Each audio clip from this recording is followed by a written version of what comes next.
Hello, and welcome to the Kids Teaching Kids podcast. In this podcast, we have high schoolers come on and answer questions that middle schoolers have about high school. Whether it be band, choir, orchestra, or just general high school life, we are going to cover it all, so make sure to stay tuned if you want to learn something new today. With that being said, today we are going to be talking about academics. Today, I am joined by a good friend of mine, Eeshwar. Eeshwar is a rising senior at Frisco High School and has a unique path when it comes to his academics. He went from not doing so great his first 2 years of high school and even being unranked to then being ranked within the top 10 percentage while averaging 95s and above in all of his AP classes. Outside of his academics, Eeshwar develops apps and runs his tutoring agency. So, Eeshwar, how are you doing today?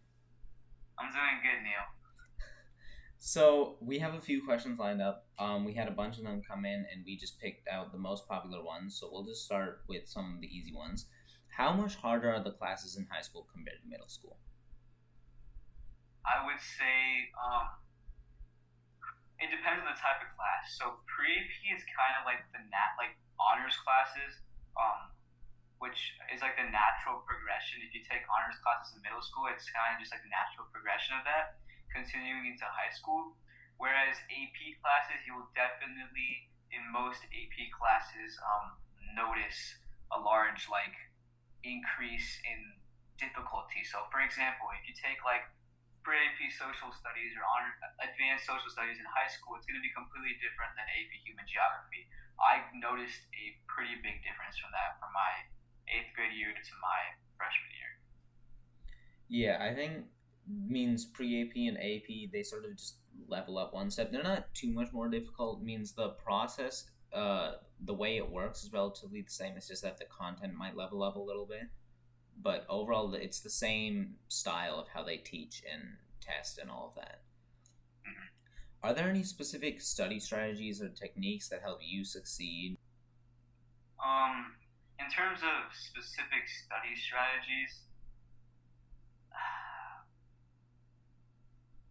I think it's more about using resources online to actually study. So I'm not a huge note taker myself in classes. I find it better to just listen to the teacher in class. But a lot of your teachers are going to put slideshows up and stuff like that. So go over whatever content a teacher puts up on their Canvas page, or just I would just sometimes if I need to memorize terms or precedents or something, I'll just go on Quizlet and just use whatever online materials there are. So it's mostly just a bunch of practice through these online things. Mm-hmm. I think a lot of the times people have like trouble remembering things that the teacher teaches. I know you are pretty good with that, but then there's also some tools online. They have apps. I think there's a new app coming out called Notable, which basically you can summarize the lecture. You can record the lecture, and essentially it's going to use AI and generate you notes, so you can go back through them. So tools like that might help you. And then just obviously writing down notes. If you're a note type of person, then that'll probably be the best form of retaining knowledge. Yeah, exactly. And it's also about grilling that knowledge in. So, for example, AP Human, our teacher would go through an entire lecture with us. Like I just said, I'm not really good at taking notes. I can't pay attention while I take notes. But I would go back and there's this YouTube channel that you're gonna probably get familiar with. It's called Heimler. His name's Heimler. I'll go back and watch exactly the topic I need to watch because he's got it all broken down into topics, and he basically would say the exact same thing my teacher would say, but in like a 10-minute summarized video. So it's really good for cramming in information. Yeah, but then a lot of people struggle with time management, especially in high school, in your junior year maybe. So how do you manage your time effectively between subjects and homework? Okay, so I took a kind of, I wouldn't say completely unique approach to academics this year, but in like most people who actually care about their academics try to go for like 8 AP courses their junior year or something like that, right? Instead, if we're talking in terms of junior year, I took 5 AP courses, one pre-AP course which was basically a free 100, and it was a course I was interested in, and then I took early release and late arrival. So basically, what I did was I created myself more time through late arrival and early release least shortened down the amount of classes I had to focus on, but then I focused a lot on each one of those classes. So sometimes it is hard to manage your time if you're taking like you only have a certain amount of hours a day is what I'm trying to say, right? Yeah. And you can't manage your time if the amount of work you have exceed those hours you have within the day. So sometimes it just comes down to shortening your course load and focusing and making sure that you get close to perfect grades in those subjects you're taking. Mm-hmm. Yeah, I agree. I think a lot of the times we have the time to cram everything in. We just don't manage our time properly. So one thing that I realized is that whatever work I have will fill its time to take up my entire day. If I have 10 minutes worth of work, or if I have 4 hours worth of work and I only have 4 hours to do it, they will both take 4 hours to complete, just because I know that this is what I'm supposed to do in this time. That's just how it kind of works. That's human nature. So instead, like, before you start doing your work, sit down and figure out each assignment you have to do and pick a time, like how long you need to do it, and make a schedule. And I would honestly, like, if you think something's gonna take 30 minutes, just take 5 minutes off and say I'll do it in 25. You can probably do it if you have that timer thing, and then after 25-minute periods, just take like a 5-minute break to keep yourself fresh. Drink water, have a snack, something, and then get back to it. I think that's called the Pomodoro technique. You can look more into it. It's and good. I think to add on to that, really. So, like, I agree with making a schedule, but don't necessarily make a schedule where you outline everything to a T. Like 8 to 8:05, I do this, and 8:05 to 8 I do this. So don't do that. Instead, make a schedule where you have large chunks of time blocked out. So from 2 to 4 is my homework time, right? Mm-hmm. And then what I do in those large chunks of time is create to-do lists of what I have to do in that time. And then I estimate the amount of time it would take to do each activity on my to-do list. So what you end up doing is you get the dopamine blast of like every single time you check off something off your to-do list, and you can actually like easily see what's outlined without necessarily micromanaging yourself. Because when you micromanage yourself, it usually doesn't work because it's really hard to things happen minute to minute. Your parents are gonna call you to take out the trash or do some chores. You can't necessarily predict every single thing that's gonna come in your way of doing your work. I would say if you have like a 20-minute assignment, just take your phone out and set a 20-minute timer, and then just like check it every 5 minutes. Am I on track to finish it? If not, like pick up the pace, Yeah, so how should kids choose which classes they want to take in high school? Okay, so this is pretty important, right? So I'm assuming we're talking about, let's first talk about freshman year. I guess we can talk more about after freshman year, but I just want to preface this by saying, in my opinion, the most important year, people say is junior year, but to get your rank and grades, it's your freshman year. Yeah. Personally, I did not do great at all my freshman year. It was virtual, and I actually did really bad, and ended up being unranked, and I had to work super, super, super hard just to get ranked this year. So 2 years later, I got ranked this year, and I'm not even ranked too high.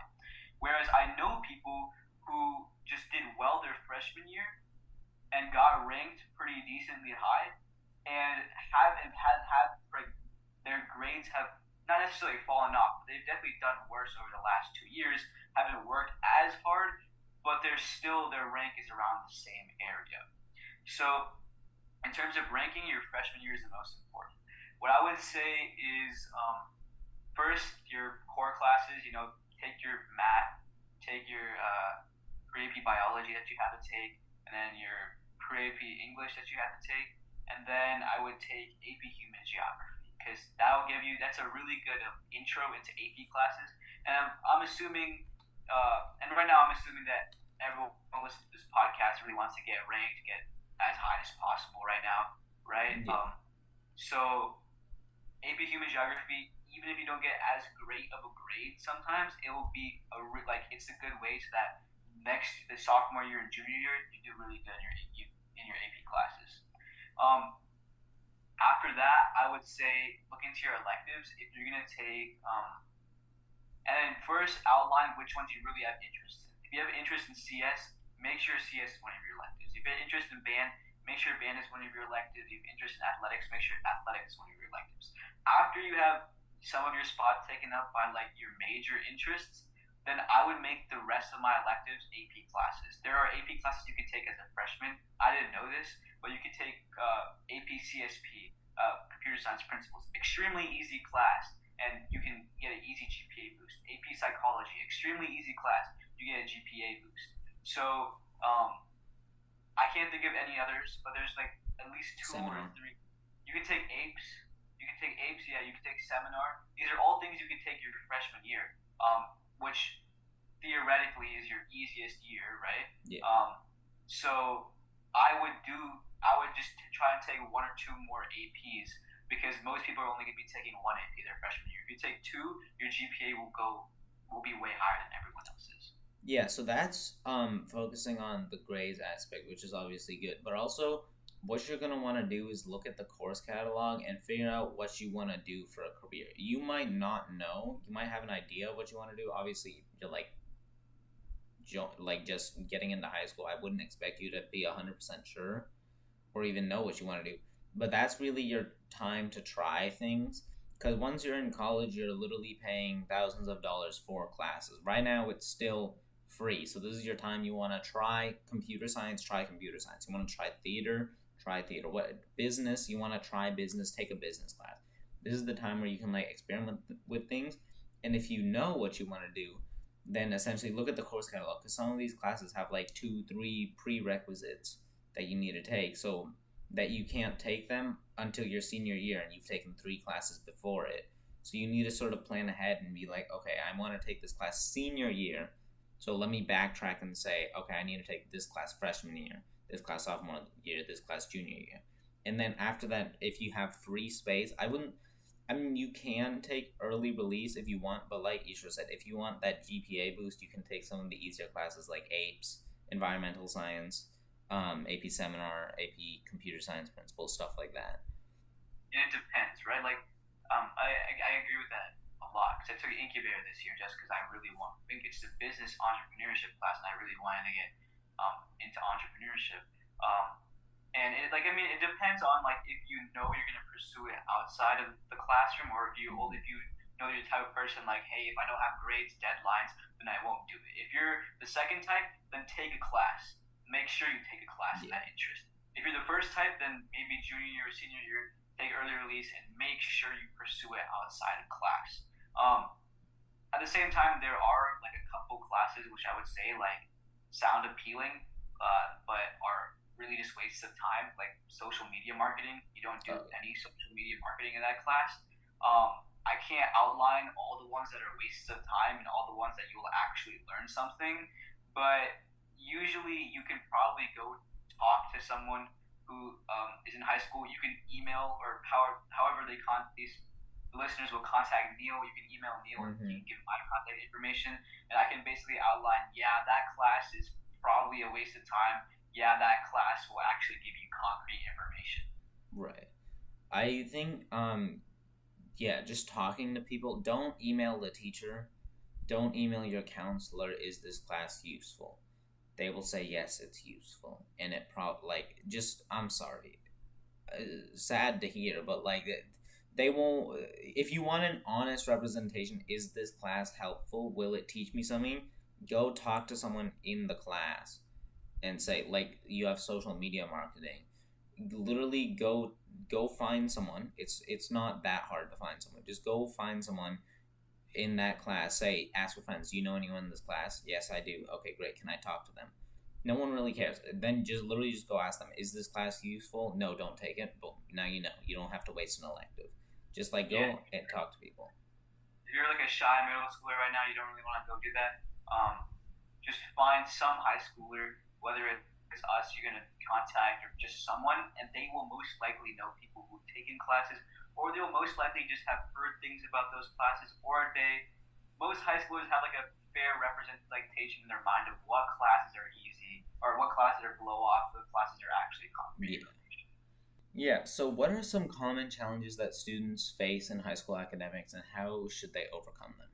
Some common challenges that people face is, at least what I've seen a lot this year, is people sometimes don't understand the content within class, but they never go and ask the teacher about that content. So like a lot of people, physics one is notorious for being very hard, right? And a lot of people in class, the teacher, like Mr. Smith, who's the teacher at least at Frisco High School, has like a way of giving us information, of teaching us, where he just gives us homework, gives us a packet, and tries and does like a figure it out yourself type of thing, which worked for me and some of my friends. But there's a lot of people that type of study method doesn't work. But I knew a lot of these people who it didn't work for, and they never went into tutorials, never went in, never went into tutorials or even talked to their friends who understood it, to like work on the homeworks with them. A lot of times, what they would end up doing is ignoring the class, ignoring that they didn't know the information until a day before the test, and then they would get utterly stressed over it. So what I say is find the people. If you're too scared to go talk to it, if you're struggling in a class and you're too scared to talk to a teacher, find a friend who is good at that class and call them, ask them if you can meet up with them at the library, and then just work with them to get better at it. Yeah. Also, like, one thing people struggle with a lot is time management, because there's a lot of work. And so I think that scheduling will be extremely helpful. And also, there's a lot of kids sort of burn themselves out because they sit and work in front of a computer for like 5 hours without a break, which is kind of dumb.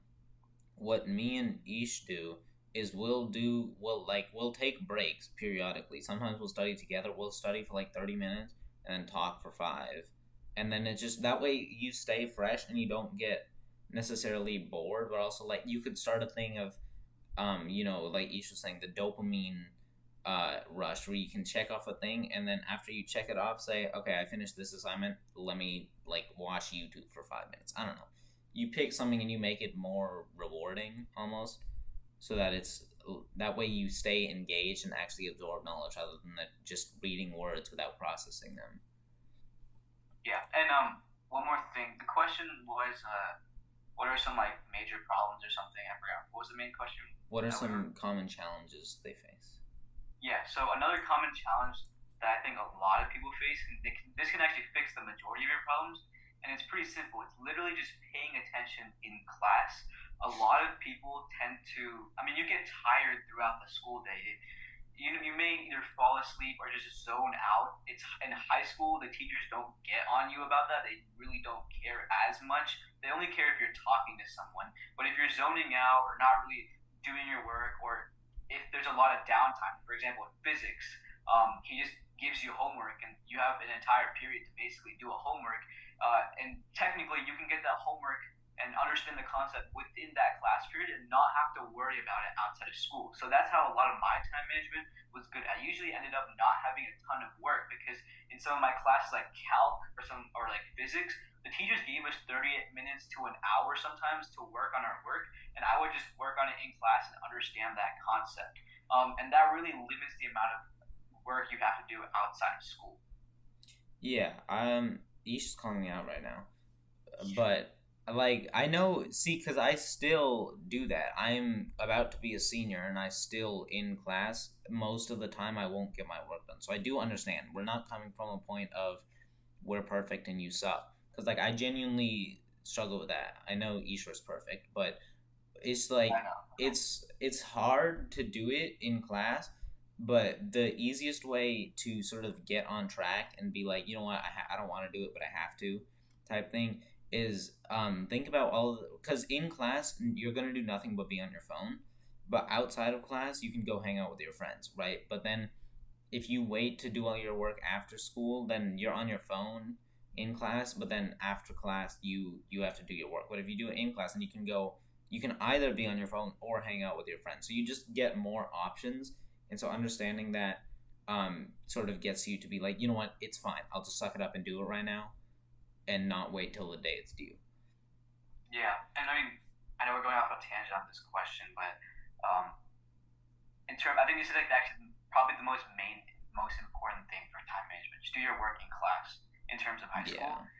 And what I found is I have a friend named Elijah, and we got lucky and we basically had almost every single class together this year. And I found that every class I was with him this year, we both kind of like where we would pop in. He would pop in one AirPod, I'd pop in another. We would listen to the same thing, and then we would do our work and we would check our answers with each other and help each other. So if you can find yourself a study buddy kind of in each class that you know that you have downtime to do work in, that'll also progress you forward. Yeah, don't hang out with the people because there's people in classes that just won't work like in their downtime, and when you're with those people, you won't work either. Not even because even if you're like even if you want to work, you just can't. You can't focus on your work while you see everyone else around you on their phones. So when you have someone like Elijah, then you can just be like, well, he's doing it. I'm being useless. It gets you up and going. Exactly. So are there any tools or resources that you found helpful for studying and preparing for exams? Khan Academy. For me, Khan Academy. well, okay, so Khan Academy is for SAT. I find extremely helpful. Mhm. I don't know, this is academics, but I guess SAT counts under that. Yeah. I found Heimler to be really helpful. I found Quizlet to be somewhat helpful like I said, when I'm studying certain things. What I think I'm gonna find extremely helpful this coming year is Notable. The Yeah. app, of course. Yeah, and yeah. So I think Heimler. There's some YouTuber for AP Human Geography. I think his name is Mr. Sin or Mr. Oh Sin. yeah. Some Sin. Yeah, Mr. SINN. Yeah, I think it's Mr. Sin. He's really helpful for AP Human Geography. So Yeah, there's YouTubers like Heimler and Mr. Sin. There's some other like science people. Professor Dave for science is good. Khan Academy. Khan Academy. If you like search for a topic, like if you struggle with what's a calculus? I forgot everything. What's a calculus topic? Derivatives. If you struggle with derivatives, you could go on Khan Academy, search derivatives, and probably find something helpful because they'll give you like practice and be like, "You did this wrong. Here's why." So that'll probably be good. Quizlet a little bit for the flashcards. again, they like released their. I think either they released or they're releasing. It'll probably be there for the school year. Like this tutor chatbot that's actually like I heard that was really good. So it's basically like having a teacher, your calculus teacher, in person now. So or like online, like your Yeah. calculus teacher. So it's pretty helpful. Khan Academy is really nice. Yeah. Are there any specific classes or subjects you recommend taking in high school in order to prepare for college or future careers? Take AP classes. Don't do on-level classes. 100% don't do on level. After sophomore year, limit really the amount of pre-AP classes you take. So I guess in terms of like preparing yourself for your career path, like whatever down the line, I know there's something for like nursing, and like by that time you're in your senior year, you're actually like going to do things. Like you just see people walking around in scrubs because like they have like some sort of like school internship type of Yeah. thing. I don't know exactly what it is, but I heard it's actually really helpful. One of my friends actually, he is in UTD. He's trying to get internships for medical positions, and what he said was by being in that, you have to have apparently some experience for certain positions, and and that program counts as experience for those like certain positions. So it can be really helpful in getting you that step in, so you can step into the career space. And in terms of preparing you for college, getting into college, take APs. Yeah. And even like once you're in college, you have to do AP style class, AP but harder. It's like if you do on level, you're taking like a 10-step jump once you get to college. Exactly. And if you really care about being prepared for college, and that's like your main goal, like I might struggle a lot in high school, but I want to be extremely prepared for college. IB is actually better suited for that because IB there's a ton of writing and like interim essays, and they have like midterms, and they have midterms, but they have also like their finals weeks are like terrible. It's just like through like a bunch of finals in like a 3 week span, but that's actually very similar to colleges. So it's actually, I would say, a little more similar than Yeah.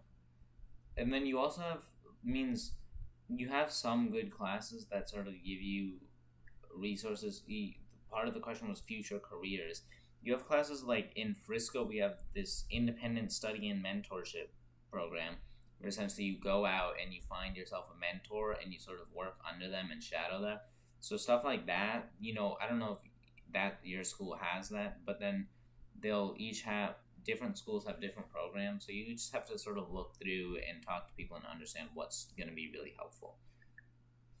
How do you stay motivated and engaged in your studies, especially when the material gets challenging? um, staying motivated.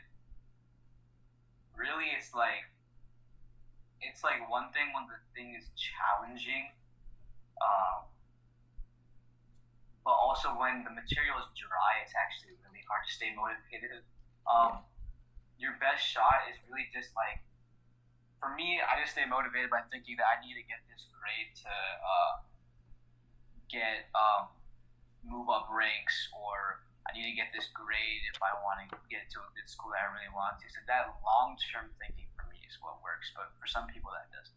I think getting a study buddy would help. Like if Oh you yeah, go and sit at the library with your study buddy, because that's like then you sort of keep each other on track. Be like, why are you just sitting there doing nothing? You don't get back to work. That's sort of helpful, I think. Some people it doesn't work. Some people really struggle with working in groups, which is me at times. You just have to sort of figure out what works for you. It's less about means no one wants to do the work. It's kind of just like a you have to get it over with and then it's done and then you can do whatever you want after. So thinking like faster I get it done, faster I can go have fun, sort of thing. That helps as well. yeah. I like having study buddies. For Yeah. me, I'm really good about like I get a lot of work with study buddies. Yeah. What are some effective note taking strategies that you use? So effective note taking strategies. I can't lie. Like I just said, I'm not great about taking notes. Okay. Um, I'm not. I love using notes to study for things. I'll use other people's notes to study for things, but it's just hard for me to take notes in class. Um, so yeah, it's just for me. I'm not really the person to ask for that type of Yeah. question. I think notes when you're means when you are listening. For me, it becomes sort of hard to take notes and listen at the same time and process the information rather than just copy what they're saying. But um, don't write down everything they say. Write down like very minimal just to understand what they're talking about and highlight. So in physics, we were given like this book. It was literally just like almost like a textbook, and it just had every topic. So like I would if you have a textbook, maybe read the subject before you go to class, and that way it's sort of like a review and like ask questions of what you don't understand in class. And then that way it might be easier to take notes because you already sort of know it. And then if not afterwards, or you can record the lecture and then you just go back and listen to it and record it. But then if you have an app, if you use like Notable, then it'll sort of generate your notes for you. So stuff like that. That way, it's like you're not writing notes in class, but you're still like you still pay attention and you get notes. So maybe trying things like that. How do you manage and prioritize long-term projects or assignments with multiple deadlines? Okay, this is good. I'm gonna answer this one because there's this tool online, not sponsored or anything. It's called Toggle, Toggl. I don't know. I think it might. Oh, it might cost money now. But essentially, I used to use it, and what it was, it's like a calendar app, and it was day by day. It wasn't. You would see a side by side view, so each assignment for each class, you could like drag it out and be like, it was assigned me uh, June 19th, and it's due on June 24th, and it would be like this bar that stretched out over those days, and so you can literally see what day it is and then how far until it's due, and that like really gets you in the mind. It's like, if you have a month-long project, you probably won't touch it until like the 28th day. That's just how high schoolers sort of do their work. But when you have this and you see the date like upcoming, you're like, oh shoot, I should probably get to work on this. So using a tool like that is extremely helpful. What are some of the difference between high school and college level expectations for academic performance? More than like the expectations of school or teachers put on you, it's basically the same, right? It's the expectations you have to put on yourself, because in middle school your grades don't really matter as much, unless you're doing like algebra. I guess your only grade that actually matters, because that's the only grade that has future implications. Yeah, it's he means like it doesn't add into your GPA in middle school. I think middle school grades are good for sort of learning how to like keep yourself on track, follow up with deadlines and stuff, but they don't have any future implications like he was saying. How do you approach group projects and collaborations with classmates in high school, and what do you do if the person is not a good person to work with? Yeah, so teachers are actually pretty good about like the person not being like a good person to work with. Like they will like I know our teacher, Mr. Skiles, we had a group assignment, and a lot of teachers actually do this. They give you group assignments, but like they give you sort of way like either color code what work you did, or like I'll check the version history, and they'll see how much work everyone did. So if you did 90% of it and your group mates did 10% of it, they'll get 10 like a 30, and then you'll get 100. So most teachers are pretty good about that. It's really just depends on the teacher. If you have a crappy teacher, then that sucks. Make sure you get the work done. Yeah, if you get stuck with like bad people to work with, and the teachers, and you talk to the teacher and they just don't care, just do the work. Give them their free grade, because it's better to just do it yourself and still get a good grade rather than not do it out of spite and then get it, because their grade will suffer and that'll feel good, but then your grade will also suffer, which won't feel so good. So you just have to like prioritize, be like, is it worth the argument? So yeah. What are some important skills or knowledge you wish you had developed earlier to succeed in high school? Listening in class. I never listened in class until this year. Doing my homework that I actually need to do. I was pretty trash at math freshman year because I never touched the homework. Whereas this year, like if I had a concept I didn't know, I would actually do the homework. And I don't know if it's like this for middle school, but in high school, like stuff like math, homework is not great. It's optional. Yeah. But like, if I'm busy and I know the concept in calc, I won't touch the homework. But if I don't really know it that well, then I'll just do the homework, because after you do a homework and look at the answer key and see what you got wrong, you're basically good for that subject. So I wish I could do that. And that's like, those are the only skills I wish like academically I had, because those can fix 99% of your problems. Yeah. I think just, like Ish said, paying attention. Obviously, I still, like, half the time I can't pay attention in class. I just don't like listening to the teacher, unfortunately. A lot of the times it's like, yeah, fine, calculus, woo. But it's just listen in class, and you'll notice yourself absorbing a lot of the knowledge. What I would do, this sounds really weird, but I'm gonna say it.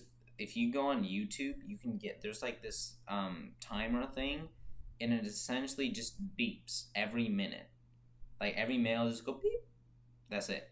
So take an AirPod and put it in your ear, and just play that video. It's like an hour long or something. And then every time you hear that beep, you have to like train your brain. Be like, oh, I was supposed to be focusing. So that beep becomes an indicator of, if you can't find yourself zoning out and then you hear the beep, it's like, oh, it brings your brain back to, okay, I was supposed to be focusing. So trying something like that and training your brain to listen and pay attention is extremely difficult to master, but it's extremely important. Yeah, and I know Neil said this before, but I'm just going to like reiterate it. like you're not really going to be doing much in that 1 hour and 30 minutes, right? That you're in class. There's not really much you can do. Whereas um, and in that 1 hour and 30 minutes, you can get in like.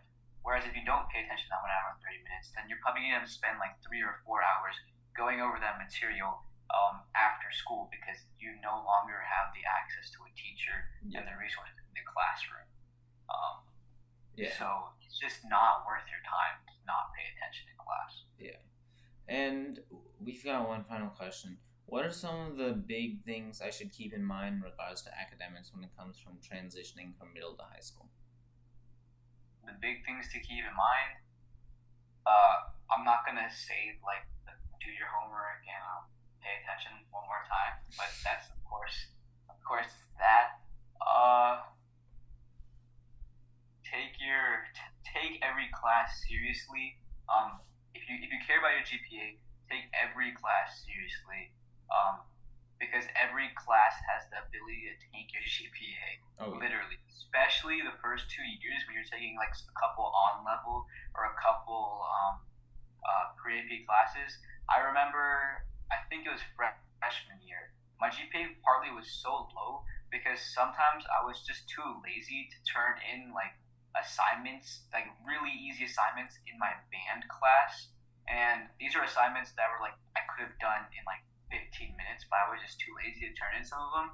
And it ended up giving me like a 93 in a band class, which doesn't sound bad because it's a 93, but then you realize it's an on-level class. And you really should be aiming to get hundreds in all your on-level and pre-AP classes.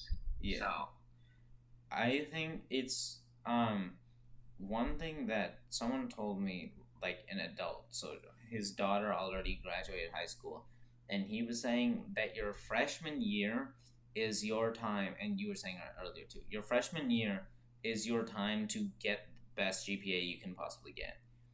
Like, in freshman year, I say this from a place of I didn't do it, and that's my regret.